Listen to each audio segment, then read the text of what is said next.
And we're recording. It's time for Clubhouse Chatter. Here's Norm Ordez. Good evening, everybody. That was my Chris Mad Dog Russo imitation. Not very good. But I'd like to say a couple things first. So McMinnville, we've had a tough week. Of course, you know, people around here know about Parker Moore, the young Linfield sophomore who was stabbed to death at 7-Eleven. And, you know, we just like to say, you know, we're Linfield strong. I know producer Brian's a Linfield grad. It hit home this week pretty good. So the Cats are down in Benton, Texas this weekend, taking on Mary Hardin Baylor. So follow Linfield football for their quest for the D3 football championships. So I'd like to say hello to a couple of people, actually. Stephanie, what's happening, Stephanie? And a couple of special young men who I get a chance of seeing every day. I'd like to say, hey guys, you're on TV, you've been mentioned. So my first guest this evening is Trey Brown of Zeus Bats. Trey, how you doing today?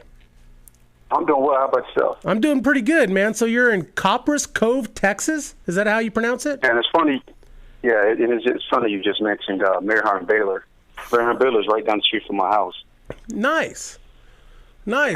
So, hey, go check out our Linfield Wildcats. And, you know, last time we played Mary Hardin Baylor, I believe it was 2004 for the Division III National Championship, and Linfield got the best of them. So it's going to be a good game. Mary Hardin Baylor is a great university, and man, they're tough. It's going to be a good game. And so Trey, tell us a little bit about yourself. Well, I was in the Army for 13 years. I had a couple of injuries from combat, so I was forced to retire. Other than that, I played baseball, all types of levels of baseball, of course, Little League, the Senior League still. I also played college baseball at Kishwaukee College in Malta, Illinois. And I played some professional ball for the Oswego Cats and stuff. Was at the time a farm affiliate for the Chicago Cubs. So I've been around the game a little bit. Nice. And so Zeus Bats. So how did it happen? Well, I coached my son's summer program for high school, and you know, as you know, like most programs, summer ball is 18U, and when my son was getting ready to graduate, he basically kind of aged out of the select ball, you know, summer ball. Mm-hmm. So he asked me to start a baseball team, and so we started a baseball team called Code Red. And one of our first tournaments we played in, it was a wood bat tournament. Coincidentally, I had been making wood bats for about 15 years. I just never sold them. And we played in our first wood bat tournament, and the kids were using my bats. And then one of the opposing coaches said, "Hey, what kind of bat is that?" And I was like, "Well, I'll make them." But at the time, I had no name. I had no name for the bats or anything. I'm into this, I guess, the Greek type of thing. My dog's name is Apollo, so hey, I was like, "Hey, you know, his name is Zeus."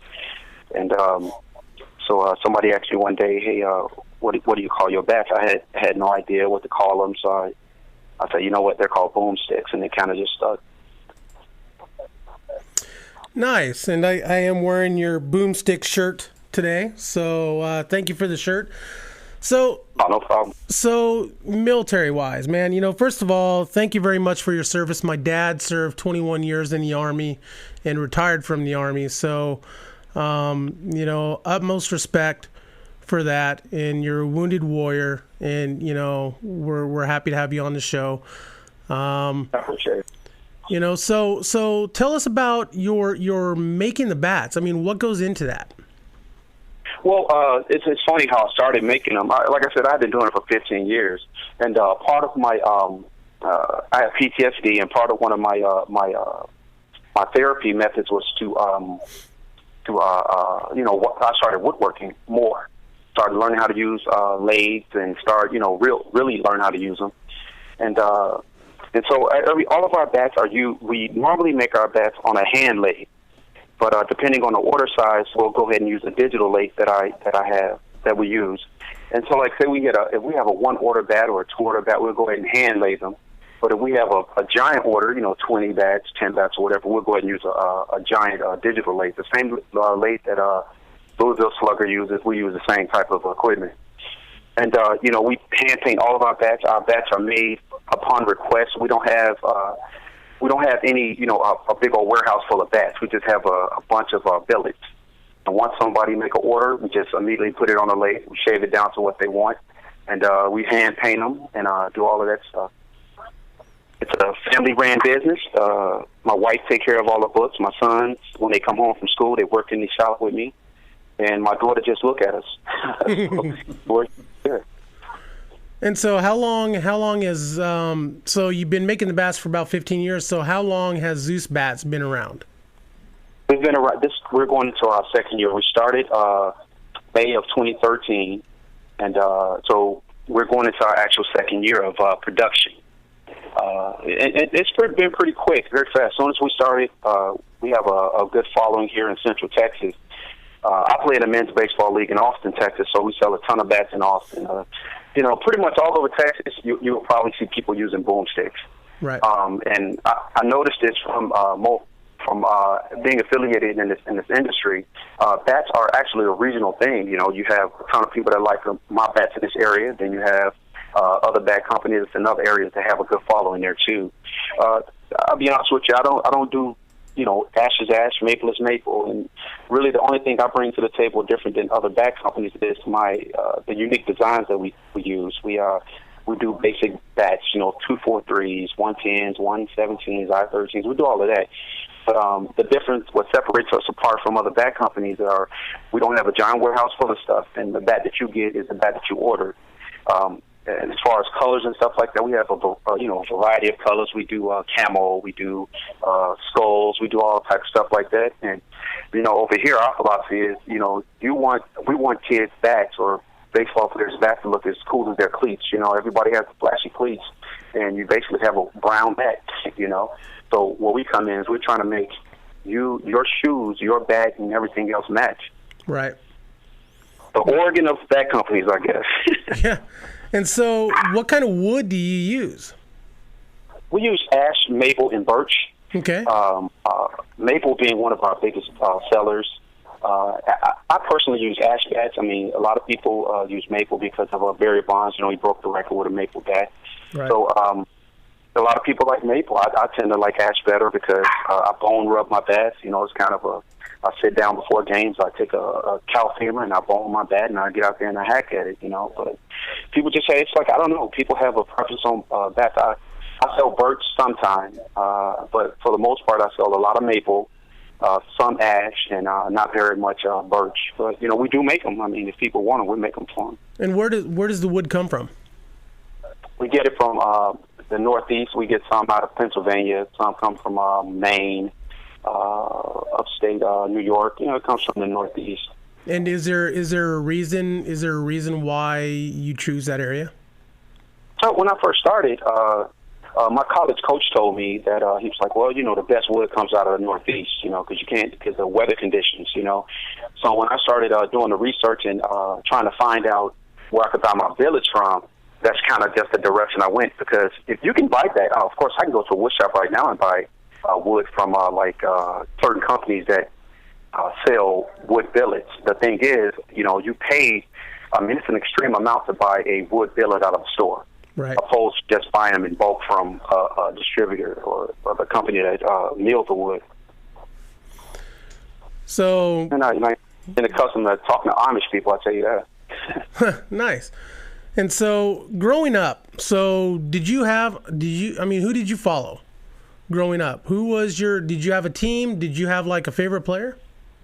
Oh, yeah, Harold Baines, by far. Harold Baines for Chicago. He played for the White Sox. Yep. He also played for the Orioles. When I was growing up, Harold Baines, my man. I'm a big-time card collector. I have every one of Harold Baines' cards. Nice. From when he was the rookie all the way up. And I'm just a big Harold Baines guy. And I also like Mitty Monesso that played for the Sox for years. Mitty Monesso played, I think, every century of baseball, you know what I mean? So as far as a baseball head, I'm a true baseball head. I love watching the game. I get in as many college and high school games as I can. And, of course, I coach a college team throughout the summer, and I play ball myself.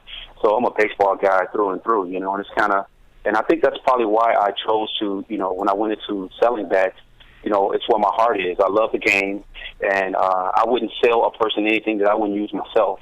You know, and I think a lot of guys that sell baseball bats, they'll probably tell you the same thing. But I think the difference between myself and those guys is you can catch me playing baseball, 3 nights a week and then stuff like that. And I just love the game. Loving the game is actually why I do what I do. Right. And that's why, I have this show. I'm a huge baseball fan. I've worked in minor league baseball. I've worked for a couple of different organizations, been a clubhouse manager and stuff like that. And this is my way of staying into the game. And, I get to talk with people like you who, former players who are doing something special. And, it's not about, the current players, and it's about people who've got the passion of the game and who share that. And have you ever thought about creating like a red, white, and blue bat and maybe donating proceeds, some of that, to like the Wounded Warrior Project? I don't know. Do you do that already? Oh, sure. What I do is every year, and I can't say every year because we've done this for 2 years. I make a bat. It's called the USA bat. I should have emailed you a picture of it, but it's stars, stripes, gold, silver, and all of that. And what I do is I take that bat and I give it to the Wounded Warrior Project over here at Fort Hood, and they auction them off. What I do is, I don't know if you're familiar with Charles Tillman or Robert Griffin. I'm sure you heard the name before. Well, their parents live in my community. Charles Tillman, they live right down the street from me. So a lot of times when Peanut comes to town, his dad will catch me and say, hey, Peanut's coming to town. Do you have anything autographed? So what I did was I made Chicago Bear color bats, and I had Charles Tillman autograph them. I made Washington Redskin color bats, and I had Robert Griffin sign them. And what I do is I auction them off.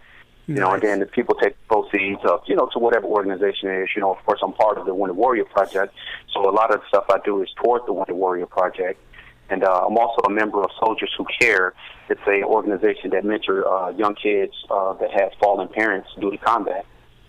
That's awesome. My dad suffers from PTSD, and this last year has really been a rough one with him. It's turned its ugly head a couple of times, and I'm all for that. And we're looking at ways of helping out as well. And but once again, can't say how much we appreciate your service and doing what you did, and we appreciate it. So where do you see? Do you have any pros that are currently using your bat? That you know of? I'm sorry, say it again. Do you have any pros that are currently using your bat that you know of?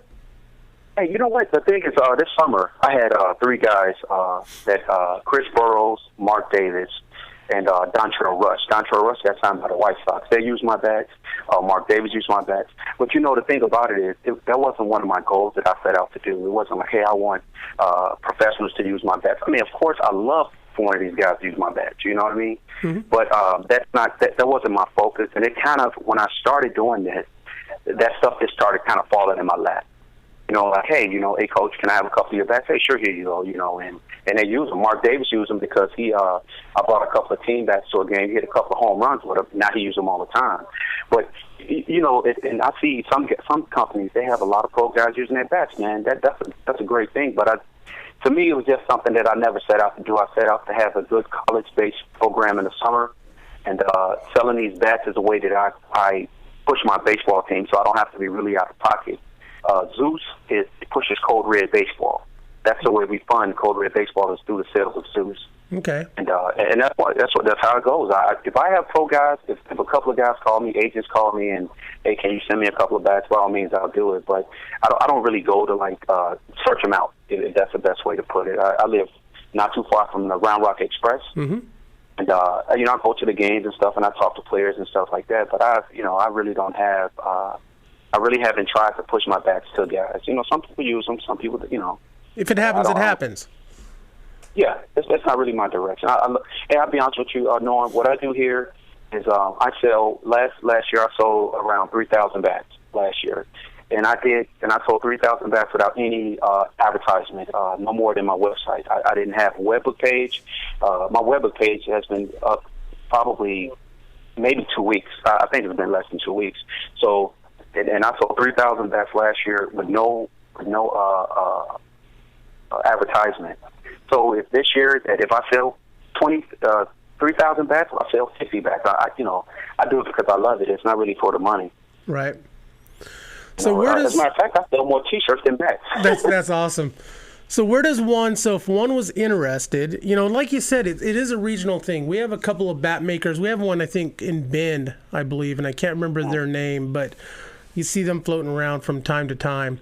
But what's the website address where somebody can go and check it out? You can go to coderedbaseball.com.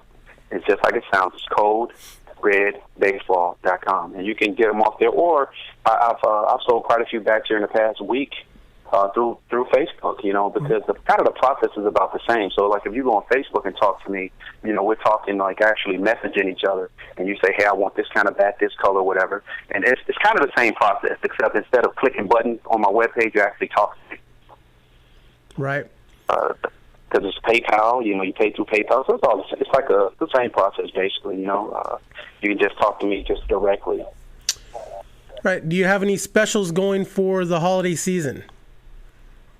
What we've been doing is with every bat purchase, and we'll do this up until probably January 1st. With every bat purchase, we're giving away a free T-shirt. Okay. And sometimes what I do is, and I don't tell people this, and I don't want people, I'm not saying I don't want people to know, but I haven't been telling people this. But what I've been doing is, like every couple of bats, I throw a free pair of batting gloves in there.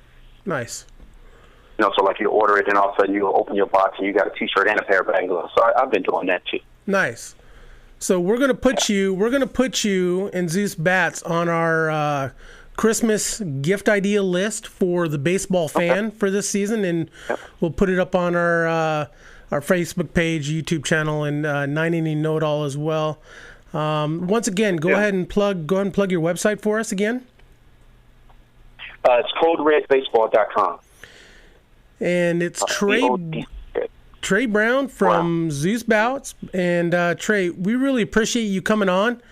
And you know what? I've got your number. I've got a couple ideas. I'll drop you a call here sometime this week. And hey, thanks for having me on, guys. I really appreciate it. Hey, anytime, man. Anytime, we'll get your name out here, and we'll see if we could push some bats for you. So thanks for coming on.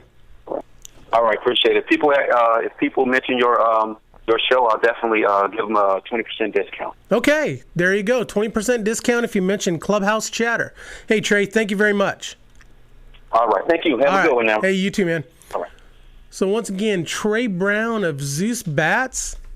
That's a pretty cool deal. He's not, most people want to get into it for, the money purposes and just wanting to go on and make money out of it. But, he's doing it for, sounds like the right reasons. And so Baseballisms, one of our sponsors, so they are having a Black Friday special. It's their largest sale of the year, with savings up to 50% or more on limited edition items. So check them out at baseballisms.com. I'd also like to push baseballdudes.com. Check them out. Chris Gazelle, I'm sure he's got something going on. MDM Design, Mark Canham over there in Lebanon does our shirts for 9 Know It All. His son, Mitch Canham with Base by Pros. Check them out. We are always streaming live on yamhilltoday.com. Proper Cuts Barbershop, Carlos and the boys down there on Baker Street in McMinnville, cuts my hair. And I think I got them all, Brian. Holy cow. That just really rolled off. So I'd like my hat. So from the gentleman over at New York's Finest, Jose, thank you very much for the hat. I've got your shirt as well, and we'll wear it on an upcoming show. So stay tuned for another show. We'll be back at 5:45. Thanks for listening.